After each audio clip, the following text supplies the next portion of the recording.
Today, I'm giving a piano lesson to guitar players out there. So if you're one of those people who has a keyboard and when you lay down your keyboard parts, piano parts, whatever it may be, and you listen back and you're like, wow, that really doesn't sound like a professional played it. Hey, don't worry about it. I used to go through that same exact thing quite often. So with a little bit of help from friends, I have learned a few really great techniques for just basic piano playing. I am not an expert piano player by any means. I would classify myself as an intermediate piano player, but there is a lot of good stuff that I can show you. So today, guitar players, get ready to write some stuff down or just pay close attention because you're going to get a cool lesson on how to play piano.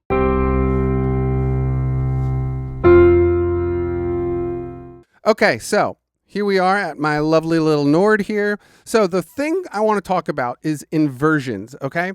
If you know what they are on guitar, basically, you know, the inversions, well, first off, you got to know where to play all your chords on your piano or whatever, right? So if we're talking about C, right? Here's C, here's C, here's C, right? Now, inversions more or less means that you're going to take one of the notes of that chord and move it into a different location, but it's going to be the same note, but it's not going to be the typical root, major, third, and fifth positions, right?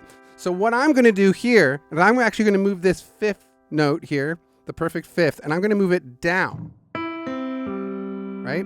This is still the chord C, right? But when you play it, I mean, right out of the gate, it sounds a little bit more mature sounding, right? Instead of, right? That has a very normal, you know, heart and soul sound. But you do this very simply, and I'm playing the octaves down here. This is one of these things. Now, learning the inversions, one of the great things about that is what comes after it is that you can get to the next chords more easily, right? So in this case, let's talk about C and G, right? So if we're going from C, which is, you know, say we're in the first position here. Here's C, here's G, right? So if we wanted to go from C to G using my inversion, look how easy it is. Right? Super easy. So, okay. So that's the first trick, okay? Just inverting it, just moving the fifth note down to the octave below, and then using a low octave to actually close out the whole session there. Okay. So now the other thing is, if you're going to be in C, right? You want to go to A minor. Watch this. Nice and easy. Right? Then if you go to G, right? Nice and easy. See how little I had to move my right hand there? That's a big deal, especially if you're playing Hammond organ parts. Learning the inversions, if you're playing a Hammond organ part, is really essential because you don't have a lot of time between those chords, right? The Hammond organ has no attack or decay. So you have to get to the keys really quickly. You got to get to the next chord as quickly as possible. If you're making these huge jumps around the keyboard, it's time consuming, or if you're talking about milliseconds especially. So learning the inversions makes it nice and easy to get to those next chords really quickly. So let's just keep going down the line a little bit here. Oh, okay. So this is the first inversion we should talk about. So now here's the second one we've talked about. The third one I'm going to mention is just a nice and easy one where the root is actually going to be the highest note, right? And then you can add it in again at the bottom, right? I use this a lot for like,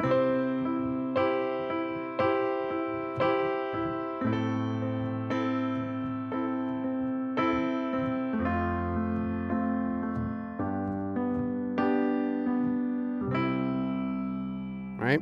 So what you should have heard there is that high note, especially at the end, resolving in a much nicer, mature way than if I had just been like, you know what I mean? This has that very basic sound. This chord, this shape of this chord, super, super basic sound. So it's learning these inversions. I'm going to keep saying that word. I'm sorry. All you're really doing is just identifying these notes and just moving them somewhere else, usually the octave below or the octave up. I mean, you could do this, right? You can do all of this. It's really, well, that's the same one.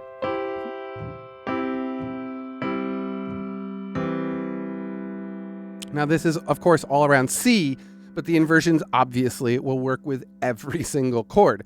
So I'm just trying to give you the basics here, what you want to learn, the kind of stuff you want to learn. And it's this. Learning these inversions is really, really fun because suddenly like a very simple technique will make your playing sound a lot more interesting.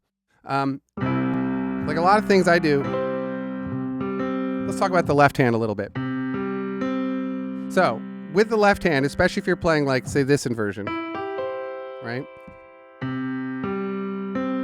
That's root, fifth, root. So in the case of C, it's C, G, C, right?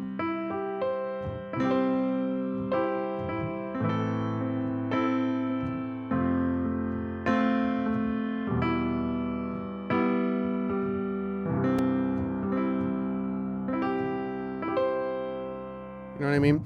So just filling in with the left hand a little bit, instead of just playing the octaves, you can use the fifth element there.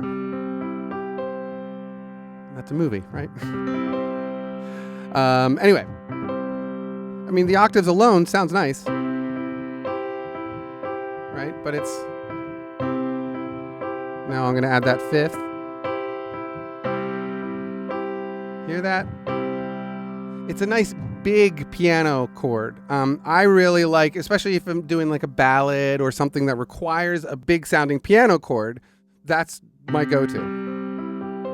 This one right here, this is pretty much the biggest hand formation of chords that I can move around with any sort of efficiency and knowledge. It takes a little bit of getting used to adding that fifth in on a lot of the chords, just because, you know, sometimes it's on the black keys and sometimes it's not. There's a lot to sort of manage when you start getting into a little bit more complex. I mean, complex. I'm adding one note to the left hand, but it just gets a little more.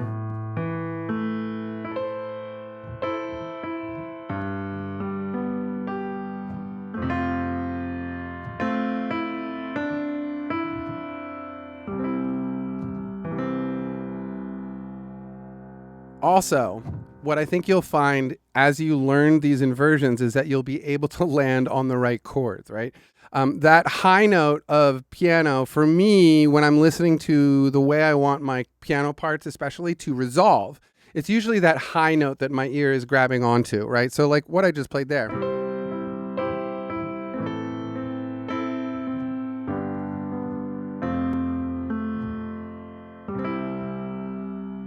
Right? That's okay. I'd rather that the highest note be C, right? I think that would resolve a little bit nicer. So let's try that.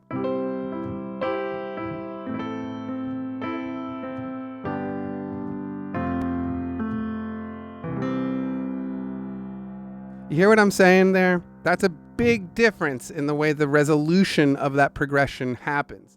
Ending on E, totally fine. It's obviously a note in the chord C, but when you're talking about resolution, it's all about hitting that root note. So if the highest note is, you know, going to be the root, it's probably a good decision.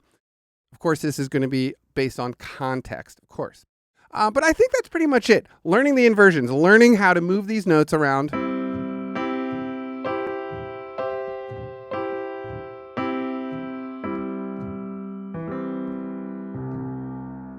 Super easy thing to do. Really, really fun once you get them down, and it will most definitely help your piano parts, keyboard parts in general, just sound better and like they were played by a real piano player, which is tricky thing to find, a good piano player who wants to come and record for free. So, you know, as always, it's up to us as the guy with the home recording studio and writing all the songs and stuff, you know, guys and girls. I know that there are women out there who watch this channel. Like I always say guys, and I do apologize, you guys. I do apologize, you guys. I do apologize to all the lovely ladies out there who watch my channel. Thank you so much. Anyway, I think this is the moment where I start playing some super jazzy chords. No, I'm kidding. I think this is the moment where I'm going to just say goodbye. And thank you for watching Garageband and Beyond. It's a real pleasure to make these videos for you. And I'm glad you enjoy them.